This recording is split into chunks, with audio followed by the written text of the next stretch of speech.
আমাদের কোরআনের প্রতি কি মনোযোগ যে একটা পাগল চলে গেল আর আপনারা সবাই তার দিকে তাকালেন। কি হয়েছে আপনার ওদিকে কি তাকান?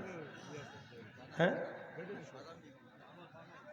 তা আমার থেকে আপনার পাগলের দিকে তাকাচ্ছেন না? আমি দোয়া করে দিই, আমি সরাসরি কোরআন থেকে কথা বলছি। জীবনের প্রতিটি গোনা ঝরঝর করে ঝরে পড়তেছে। এটা জান্নাতের বাগান। এই মুহূর্তে কারোর মৃত্যু হলে নিঃসন্দেহে মৃত্যু জান্নাতি মৃত্যু। আমি বলি নাই, ক্বালা রাসূলুল্লাহ সাল্লাল্লাহু আলাইহি ওয়াসাল্লাম। মনোযোগ দেন। আল্লাহ তার নবী জাকারিয়াকে বলছি, ইয়া জাকারিয়া খুযিল কিতাবা বিকুওয়া, এই কিতাব শক্ত করে ধরো। আপনাদের কোরআনের প্রতি কি মনোযোগ যে একটা পাগল চলে গেল আর আপনারা সবাই তার দিকে তাকালেন।